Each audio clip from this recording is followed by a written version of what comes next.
हज़रत मूसा अलैहिस्सलाम सन 1300 कब्ल मसीह का दौर। अजीम इब्रानी पैगंबर हज़रत मूसा अलैहिस्सलाम को तारीख़ में सबसे ज़्यादा पजीराई मिली है। वक्त गुजरने के साथ साथ उनकी मकबूलियत और पैरोकारों में भी इजाफा हुआ है।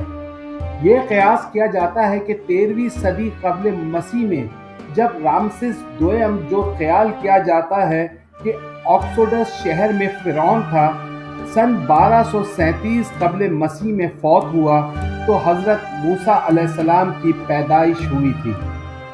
इब्रानियों की अक्सरियत ऑक्सोडस की हिकमत अमलियों से सख्त नाला थी। 5 सदियों तक हज़रत मूसा अलैहिस्सलाम सभी इब्रानियों के लिए मोहतरम हस्ती रहे। सन 500 सने ईस्वी तक उनकी मकबूलियत मसीहियत के साथ यूरोप भर में फैल गई। 1 सदी के बाद हज़रत मोहम्मद सल्लल्लाहु अलैहि वसल्लम ने हज़रत मूसा अलैहिस्सलाम को एक सच्चा पैगंबर तस्लीम किया और इस्लाम की तरवीज के साथ मूसा अलैहिस्सलाम भी बशमूल मिस्र तमाम दुनिया में एक काबिल तहसीन शख्सियत बन के सामने आए। आज 32 सदियों की मुद्दत के बाद भी हज़रत मूसा अलैहिस्सलाम यहूदियों, ईसाइयों और मुसलमानों के लिए एक बहुत मोहतरम और मुक़द्दस शख्सियत हैं। एग्नोस्टिक्स की एक बड़ी तादाद भी उन्हें बाइसे तकरीम समझती है।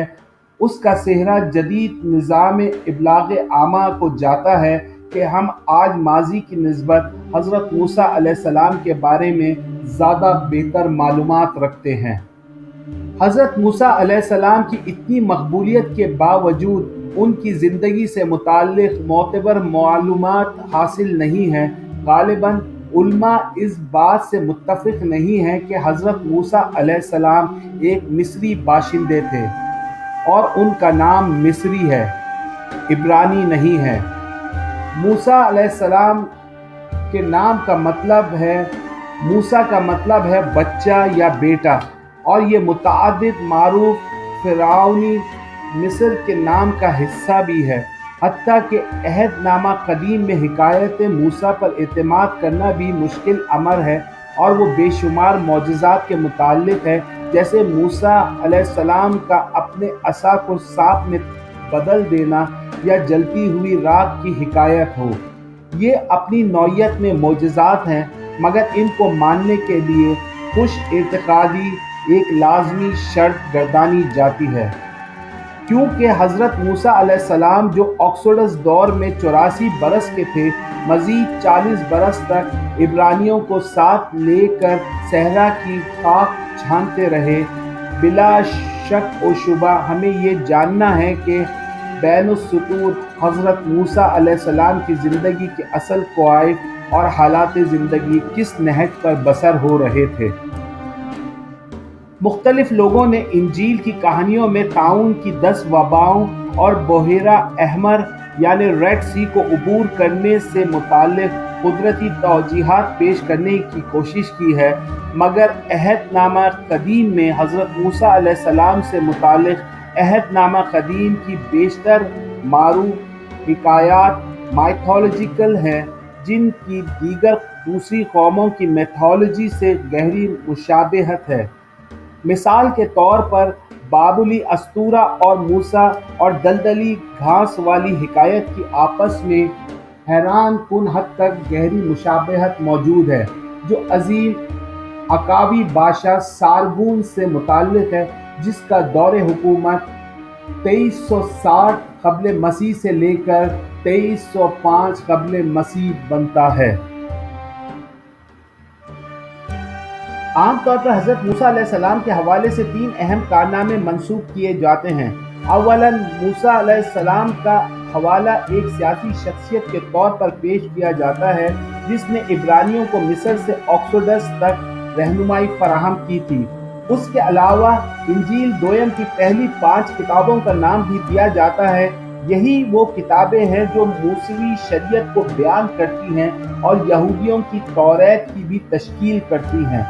मूसवी शरीयत क़वानीन का मजमुआ है, उन्हीं में 10 कमांडमेंट्स अहकामात अशरा भी शामिल हैं। اور انہی قوانین نے انجیل کے دور میں یہودیوں کے کردار کی بھی نگرانی کی ہے۔ توریت نے من حیث المجموعہ 10 احکامات یعنی 10 کمانڈمنٹس بالخصوص لوگوں کے حوالے سے مرتب کیے، اور ان کے بے انتہا اثرات کے پیش نظر اس کے مصنف کو ایک عظیم اور متاثر کن شخصیت تصور کیا جاتا ہے۔ تاہم انجیل کے متعلق یہ بھی قیاس کیا جاتا ہے کہ حضرت موسیٰ علیہ السلام اکیلے ان کتابوں کے مصنف نہیں تھے، یعنی یہ کتابیں ایک سے زائد مصنفین کی کاوشوں کا نتیجہ ہے، کیونکہ کتابوں کا زیادہ تر مواد حضرت موسیٰ علیہ السلام کی وفات کے بعد ضابطۂ تحریر میں لایا گیا۔ یہ ممکن ہے کہ حضرت موسیٰ علیہ السلام نے رائج عبرانی رسوم کی ترتیب و تدوین یا عبرانی قوانین کی تشکیل کرنے میں اہم کردار ادا کیا ہو، مگر ہمارے پاس حقیقتاً کوئی ایسا پیمانہ نہیں جس سے اس کے قد و قال کا تعین کیا جا سکے۔ تیسرا اہم سبب یہ ہے کہ بیشتر لوگ حضرت موسیٰ علیہ السلام کو یہودی وحدانیت کا بانی قرار دیتے ہیں، مگر اس دعوے کی کوئی اساس موجود نہیں ہے۔ حضرت موسیٰ علیہ السلام کے متعلق تمام معلومات کا ماخذ عہد نامہ قدیم ہے، جبکہ عہد نامہ قدیم میں غیر واضح انداز میں حضرت ابراہیم علیہ السلام کو وحدانیت کے فلسفے کا بانی قرار دیا گیا ہے، مگر یہ بھی صراحت کر دی گئی ہے کہ اگر حضرت موسیٰ علیہ السلام نہ ہوتے تو یہودی وحدانیت بھی ختم ہو جاتی۔ انہوں نے اس کی حفاظت اور اگلی نسلوں تک اس کو پہنچانے میں اہم کردار ادا کیا ہے۔ اس وجہ سے حضرت موسیٰ علیہ السلام کی اہمیت مستند ہے، جبکہ دنیا کے دو بڑے مذاہب عیسائیت اور اسلام دونوں یہودی وحدانیت کی ہی تقلید کرتے ہیں، یعنی ایک سچے خدا کا تصور جس پر حضرت موسیٰ علیہ السلام کا ایسا گہرا یقین تھا۔ اسی وجہ سے حضرت موسیٰ علیہ السلام دنیا کے بڑے حصے میں مشہور ہوئے تھے۔